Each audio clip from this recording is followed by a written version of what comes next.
Do you understand that? You can get that at the end. Okay, we're gonna move on. Remember, this is a two-part class. We're learning a few things at the same time, and I'm gonna move on. And anybody that doesn't get it from somebody else at the end of the class.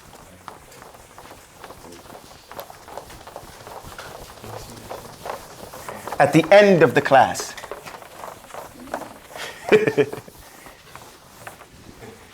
I'm going to have Shadid be the sergeant of arms in the classroom.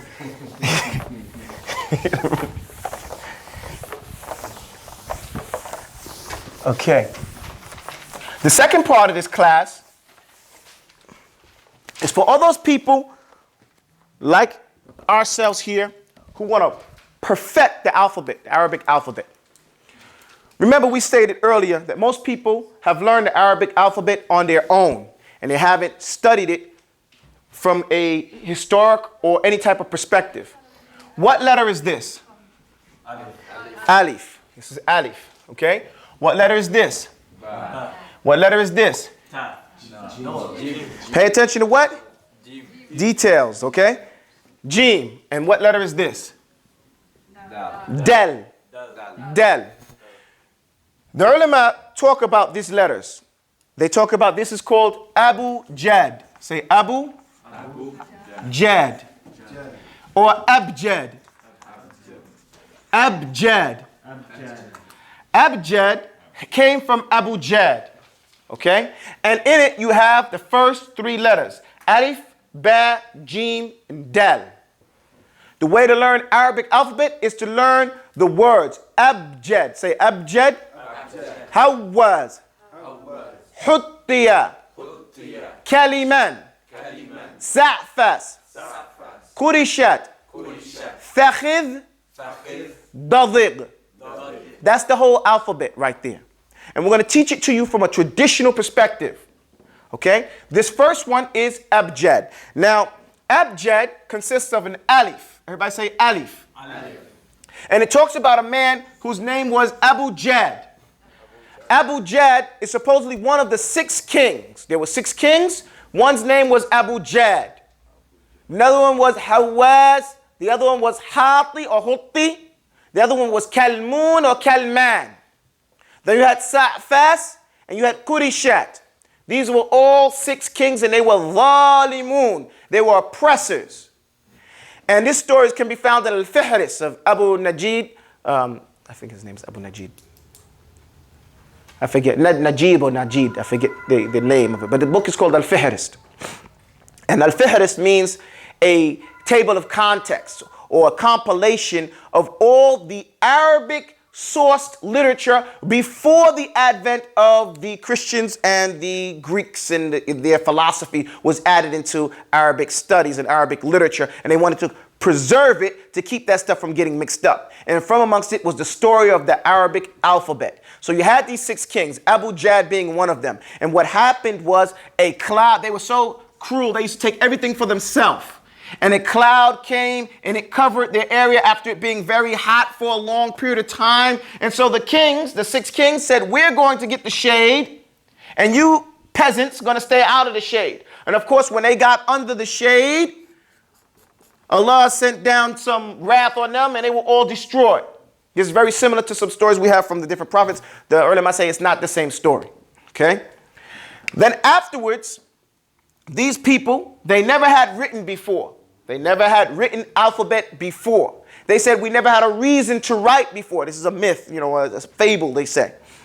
They said now that these people have been destroyed by the cloud, we have something to write about, but we don't have a name for this alphabet. So what they did is they took the names of those 6 kings.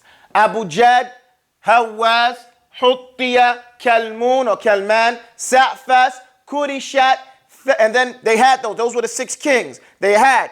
And they used their names to establish the alphabet. So Abu Jad became Abjad. Hawaz came to be Hawaz. Huttiya or Hati came Hataya.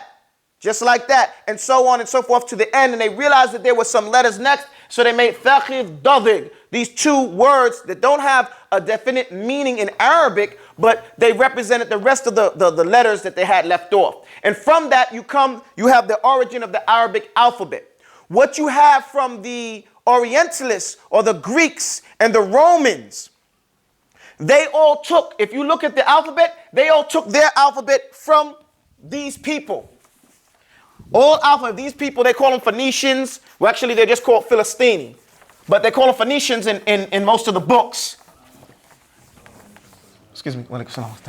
And if you look at everybody's alphabet, the Greek alphabet, the Roman alphabet, the Russian alphabet, the Jewish alphabet, it all follows this formula. Ab, Jad, Ha, Waz, Hu, Ti, Ya, Kel, Man, Sa, Fas, Kuri, Sha, Fakhid, Dadig. It doesn't have a letter, a Jim right here. And the Jewish stop right here.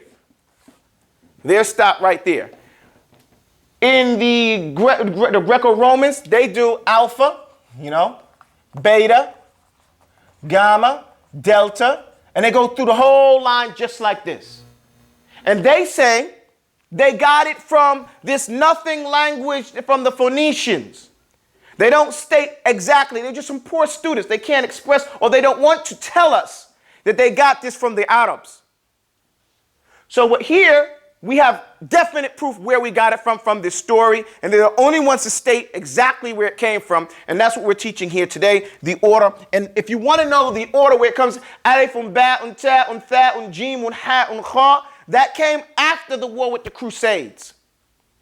That came along with the dhikr beads and the other things that the Crusaders brought from their religion and the Muslims picked up and took with it. This is the original way, and still the ulama follow this way when you're doing outlines. If you ever look in the outline in a book, you'll see alif, then it'll be ba, and then it'll be dal, then it'll be jim, abjad, f1, jim, then dal, and then it'll go to ha at the end, listing off the points.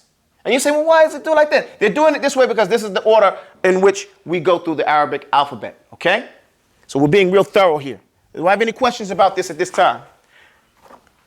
Like I said, this is not a hadith that I'm giving you. This is an ancient fable on how the Arabic language started. But it's the only established method which the alphabet in any language has started worldwide. Do I have any questions? If I have no questions at this time, we're going to go through the first letter. The first letter is called alif. Everybody say alif. Alif. Alif is a simple letter. When you see the alif, it's by itself. It's called a stubborn letter. What is it called? Stubborn letter. It's stubborn because it doesn't join up to another letter. It does not connect to another letter. The way you can tell the difference between an alif and a lam is, first of all, when you write in Arabic, you do not lift your pen off the paper. You do not what? Lift the pen off the paper. Unless you have to. So in writing, if I'm going to write, it's called strokes. If I'm going to do like this would be what? Alif or lam? Lam. How do you know it's lam? Because of this line right here. This line right here is connecting to another line. If I was to stroke like this, what would you say that is? No, we're writing from right to left. This is going to be an alif. Okay? This is going to be an alif because it's not connected to anything else. It's not going to be connected. You can come from one direction, sneak up on it. It's as if the letter is facing this direction. Okay? And when it goes, it's stubborn. It won't go to anybody. But you can come up behind it and write. So do you know this letter?